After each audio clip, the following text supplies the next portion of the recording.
ನಮಸ್ಕಾರ. ಇವತ್ತಿನ ನಮ್ಮ ಚರ್ಚೆಗೆ ಸ್ವಾಗತ. ರಾಷ್ಟ್ರೀಯ ವೈದ್ಯಕೀಯ ಆಯೋಗ ಅಂದ್ರೆ ಎನ್ಎಂಸಿ ಜುಲೈ 2, 2025ರಂದು ಒಂದು ಪ್ರಮುಖವಾದ ಪತ್ರಿಕಾ ಪ್ರಕಟಣೆ ಹೊರಡಿಸಿದೆ. ಅದರ ಬಗ್ಗೆನೇ ಇವತ್ತು ಮಾತಾಡೋಣ. ವಿಷಯ ಏನಪ್ಪಾ ಅಂದ್ರೆ ಕರ್ನಾಟಕದ ಒಂದು ಖಾಸಗಿ ಮೆಡಿಕಲ್ ಕಾಲೇಜ್ಗೆ ಸಂಬಂಧಪಟ್ಟ ಹಾಗೆ ಎನ್ಎಂಸಿಯ ಮೌಲ್ಯಮಾಪಕರೊಬ್ಬರು ಲಂಚ ಪಡೆದಿದ್ದಾರೆ ಅನ್ನೋ ಒಂದು ಆರೋಪ ಇದೆ. ಇದು ನಿಜಕ್ಕೂ ವೈದ್ಯಕೀಯ ಶಿಕ್ಷಣದ ಗುಣಮಟ್ಟದ ಬಗ್ಗೆನೇ ಪ್ರಶ್ನೆ ಎಬ್ಬಿಸುವಂಥ ಘಟನೆ ಅಲ್ವಾ? ಈ ಪ್ರಕಟಣೆ ಆಧರಿಸಿ ಈ ಘಟನೆ ಅಂದ್ರೆ ಏನು, ಎನ್ಎಂಸಿ ಇದಕ್ಕೆ ಹೇಗೆ ರಿಯಾಕ್ಟ್ ಮಾಡಿದೆ, ಮತ್ತೆ ಇದೆಲ್ಲದರ ಪರಿಣಾಮ ಏನು ಅಂತ ಸ್ವಲ್ಪ ಆಳವಾಗಿ ನೋಡೋಣ. ಸರಿ, ಶುರು ಮಾಡೋಣ. ಸರಿ. ಮೂಲ ಸುದ್ದಿ ಪ್ರಕಾರ ಮೇ ತಿಂಗಳಲ್ಲಿ ಸಿಬಿಐ ಕರ್ನಾಟಕದ ಒಂದು ಖಾಸಗಿ ವೈದ್ಯಕೀಯ ಕಾಲೇಜಿಗೆ ಅನುಕೂಲಕರ ವರದಿ ನೀಡಲಿಕ್ಕಾಗಿ 10 ಲಕ್ಷ ರೂಪಾಯಿ ಲಂಚ ಪಡೆದಿದ್ದಾರೆ ಅನ್ನೋ ಆರೋಪದ ಮೇಲೆ ಎನ್ಎಂಸಿ ಪರವಾಗಿ ಕೆಲಸ ಮಾಡ್ತಿದ್ದ ಒಬ್ರು ಹಿರಿಯ ವೈದ್ಯರು ಅಂದ್ರೆ ಮೌಲ್ಯಮಾಪಕರನ್ನ ಅರೆಸ್ಟ್ ಮಾಡಿದೆ. ಹೌದು. ಸಿಬಿಐ ಈಗಾಗಲೇ ಎಫ್ಐಆರ್ ದಾಖಲಿಸಿ ತನಿಖೆ ಮುಂದುವರಿಸಿದೆ ಅಂತಾನೂ ವರದಿಯಾಗಿದೆ. ಹೌದು. ಇಲ್ಲಿ ಒಂದು ಇಂಟ್ರೆಸ್ಟಿಂಗ್ ಪಾಯಿಂಟ್ ಇದೆ ನೋಡಿ. ಈ ಮೌಲ್ಯಮಾಪಕರು ಅಂದ್ರೆ ಅಸೆಸರ್ಸ್ ಅಂತಾರಲ್ಲ, ಇವರು ನೇರವಾಗಿ ಎನ್ಎಂಸಿಯ ಉದ್ಯೋಗಿಗಳಲ್ಲ. ಓ ಹೌದಾ? ಇವರು ದೇಶದ ಬೇರೆ ಬೇರೆ ಸರ್ಕಾರಿ ವೈದ್ಯಕೀಯ ಕಾಲೇಜುಗಳ ಸೀನಿಯರ್ ಫ್ಯಾಕಲ್ಟಿ ಮೆಂಬರ್ಸ್. ಓಕೆ. ಸ್ವಯಂ ಪ್ರೇರಿತರಾಗಿ ಅಂದ್ರೆ ವಾಲಂಟರಿಯಾಗಿ ಎನ್ಎಂಸಿ ಪರವಾಗಿ ತಪಾಸಣೆ ಮಾಡ್ತಾರೆ. ಇವ್ರನ್ನ ಒಂದು ಯಾದೃಚ್ಛಿಕ ಅಂದ್ರೆ ರ್ಯಾಂಡಮೈಸೇಷನ್ ಪ್ರಕ್ರಿಯೆ ಮೂಲಕ ಆಯ್ಕೆ ಮಾಡಲಾಗುತ್ತೆ. ಅಂದ್ರೆ ಎನ್ಎಂಸಿ ನೇರವಾಗಿ ಸಂಬಳ ಕೊಟ್ಟು ಇಟ್ಕೊಂಡಿರೋರಲ್ಲ ಇವರು. ಆ ಯಾದೃಚ್ಛಿಕ ಆಯ್ಕೆ ಅದ್ಯಾಕೆ? ಪಾರದರ್ಶಕತೆ ಇರ್ಲಿ ಅಂತನೋ? ಖಂಡಿತ, ಅದೇ ಮುಖ್ಯ ಉದ್ದೇಶ. ಯಾದೃಚ್ಛಿಕ ಆಯ್ಕೆ ಮಾಡೋದ್ರಿಂದ ಯಾವ ಕಾಲೇಜ್ಗೆ ಯಾರು ತಪಾಸಣೆಗೆ ಹೋಗ್ತಾರೆ ಅನ್ನೋದು ಕೊನೆ ಕ್ಷಣದವರೆಗೂ ಗೊತ್ತಾಗಬಾರ್ದು. ಸರಿ. ಇದರಿಂದ ಪ್ರಭಾವ ಬೀರೋದು ಅಥವಾ ಮೊದಲೇ ಸೆಟ್ಟಿಂಗ್ ಮಾಡ್ಕೊಳ್ಳೋದು ಅದಕ್ಕೆಲ್ಲ ಅವಕಾಶ ಕಡಿಮೆ ಆಗಬೇಕು ಅಂತ. ಆದ್ರೆ ನೋಡಿ, ಈ ವ್ಯವಸ್ಥೆಯಲ್ಲೂ ಇಂಥ ಘಟನೆ ನಡೆದಿದೆ ಅನ್ನೋದು ನಿಜಕ್ಕೂ ಗಂಭೀರವಾದ ವಿಚಾರ. ನಿಜ. ಎನ್ಎಂಸಿ ಕೂಡ ಈ ವಿಷಯವನ್ನ ತುಂಬಾನೇ ಗಂಭೀರವಾಗಿ ತಗೊಂಡಿದೆ ಅಂತ ಅವರ ಪ್ರಕಟಣೆಯಲ್ಲಿ ಸ್ಪಷ್ಟಪಡಿಸಿದೆ. ತನಿಖೆ ನಡೀತಿದೆ, ಫೈನಲ್ ಜಡ್ಜ್ಮೆಂಟ್ ಬಂದಿಲ್ಲ. ಆದ್ರೂ ಆ ಸಂಬಂಧಪಟ್ಟ ಮೌಲ್ಯಮಾಪಕರನ್ನ ತಕ್ಷಣದಿಂದಲೇ ಕಪ್ಪುಪಟ್ಟಿಗೆ ಸೇರಿಸಲು ನಿರ್ಧರಿಸಿದೆ. ಹೌದು. ಅಂದ್ರೆ ಮುಂದೆ ಎನ್ಎಂಸಿಯ ಯಾವುದೇ ಕೆಲಸಕ್ಕೆ ಅವರನ್ನ ಪರಿಗಣಿಸಲ್ಲ ಅಂತ. ಅಷ್ಟೇ ಅಲ್ಲ, ಆಯೋಗ ಆ ಸಂಬಂಧಪಟ್ಟ ಕಾಲೇಜಿನ ಮೇಲೂ ಕಠಿಣ ಕ್ರಮಕ್ಕೆ ಮುಂದಾಗಿದೆ.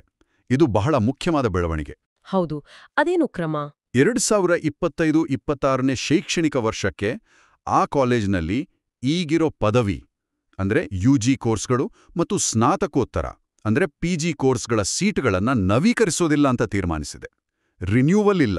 ಓ, ಅಂದ್ರೆ ಹೊಸ ಬ್ಯಾಚ್ಗಳಿಗೆ ಅಡ್ಮಿಷನ್ ಮಾಡ್ಕೊಳ್ಳೋಕ್ಕಾಗಲ್ವಾ? ಹೌದು. ಅಸ್ತಿತ್ವದಲ್ಲಿರೋ ಕೋರ್ಸ್ಗಳ ಮುಂದುವರಿಕೆಗೆ ಅನುಮತಿ ಸಿಕ್ಕಿಲ್ಲ.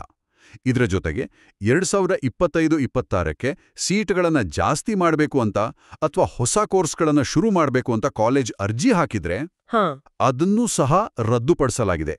ಆ ಅರ್ಜಿಗಳನ್ನ ಇನ್ನು ಮುಂದೆ ಪ್ರಾಸೆಸ್ ಮಾಡೋದೇ ಇಲ್ಲ ಅಂತ ಹೇಳಿದ್ದಾರೆ. ಬಾಪ್ರೇ, ಇದು ಕಾಲೇಜ್ಗೆ ದೊಡ್ಡ ಹೊಡೆತವೇ ಸರಿ. ಖಂಡಿತ.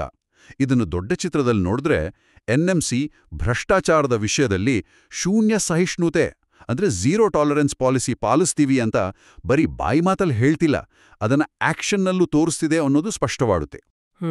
ತಮ್ಮ ಕೆಲಸದಲ್ಲಿ ಉನ್ನತ ಮಟ್ಟದ ಪ್ರಾಮಾಣಿಕತೆ ಮತ್ತು ಪಾರದರ್ಶಕತೆ ಕಾಪಾಡಿಕೊಳ್ತೇವೆ ಅಂತ ಆಯೋಗ ಮತ್ತೆ ಮತ್ತೆ ಹೇಳಿದೆ. ಪ್ರಕಟಣೆಯಲ್ಲಿ ಎನ್ಎಂಸಿ ಕಾಯ್ದೆ ಮತ್ತು ನಿಯಮಗಳನ್ನ ಉಲ್ಲಂಘಿಸಿದರೆ ಬೇರೆ ಯಾವ ರೀತಿ ದಂಡನೆಗಳನ್ನ ಹಾಕ್ಬೋದು ಅಂತನೂ ಹೇಳಿದಾರಲ್ವಾ? ಹೌದು, ಹಲವಾರು ಕ್ರಮಗಳ ಬಗ್ಗೆ ಹೇಳಿದ್ದಾರೆ. ಉದಾಹರಣೆಗೆ ದೊಡ್ಡ ಮೊತ್ತದ ಫೈನಾನ್ಷಿಯಲ್ ಪೆನಾಲ್ಟಿ ಹಾಕ್ಬೋದು. ಓಕೆ. ಕಾಲೇಜು ಹೊಸದಾಗೇನಾದ್ರೂ ಯೋಜನೆಗೆ ಅರ್ಜಿ ಹಾಕಿದ್ರೆ ಅದನ್ನ ತಡೆ ಹಿಡಿಬಹುದು. ಮುಂದಿನ ವರ್ಷಗಳಲ್ಲಿ ವಿದ್ಯಾರ್ಥಿಗಳ ಪ್ರವೇಶ ಸಂಖ್ಯೆಯನ್ನ ಅಂದ್ರೆ ಇಂಟೇಕ್ ಕಡಿಮೆ ಮಾಡಬಹುದು. ಸರಿ. ತೀರಾ ಗಂಭೀರ ಪ್ರಕರಣಗಳಲ್ಲಿ ಅಡ್ಮಿಷನ್ಗಳನ್ನೇ ಸಂಪೂರ್ಣವಾಗಿ ನಿಲ್ಲಿಸ್ಬಿಡಬಹುದು.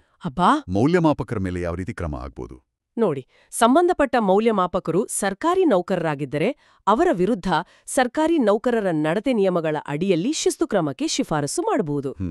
ಅಥವಾ ಎನ್ಎಂಸಿಯದ್ದೇ ಆದ ನೈತಿಕತೆ ಮತ್ತು ವೈದ್ಯಕೀಯ ನೋಂದಣಿ ಮಂಡಳಿ ಅಂದ್ರೆ ethics and medical registration board ಇದೆಯಲ್ಲ, ಅದರ ಮೂಲಕ ಕ್ರಮ ಜರುಗಿಸಬಹುದು. ಹೀಗೆ ಹಲವು ಆಯ್ಕೆಗಳಿವೆ.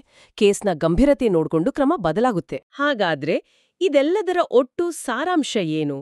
ಎಲ್ಲ ಮೆಡಿಕಲ್ ಕಾಲೇಜುಗಳು ಎನ್ಎಂಸಿ ರೂಲ್ಸ್ನ ಸ್ಟ್ರಿಕ್ಟ್ ಆಗಿ ಪಾಲಿಸಬೇಕು, ಕ್ವಾಲಿಟಿ ಎಜುಕೇಷನ್, ಪ್ರೊಫೆಷನಲಿಸಂ ಕಾಪಾಡ್ಕೋಬೇಕು, ಜನರ ನಂಬಿಕೆ ಉಳಿಸ್ಕೋಬೇಕು ಅನ್ನೋ ಸ್ಪಷ್ಟ ಸಂದೇಶವನ್ನ ಎನ್ಎಂಸಿ ಕೊಟ್ಟಿದೆ ಅಲ್ವಾ? ಹೌದು, ಖಚಿತವಾಗಿ. ಈ ಘಟನೆ ಮತ್ತೆ ಅದಕ್ಕೆ ಎನ್ಎಂಸಿ ಕೊಟ್ಟಿರೋ ಈ ತೀಕ್ಷ್ಣ ಪ್ರತಿಕ್ರಿಯೆ ಇದೆಯಲ್ಲ, ಇದು ವೈದ್ಯಕೀಯ ಶಿಕ್ಷಣದಲ್ಲಿ ಸ್ಟ್ಯಾಂಡರ್ಡ್ಸ್ ಮತ್ತೆ ಪ್ರಾಮಾಣಿಕತೆಯನ್ನ ಕಾಪಾಡಿಕೊಳ್ಳೋದು ಎಷ್ಟು ಚಾಲೆಂಜಿಂಗ್ ಆದ ಕೆಲಸ, ಮತ್ತೆ ಆ ನಿಟ್ಟಿನಲ್ಲಿ ಆಯೋಗ ಎಷ್ಟು ಗಂಭೀರವಾಗಿದೆ ಅನ್ನೋದನ್ನ ತೋರಿಸುತ್ತೆ.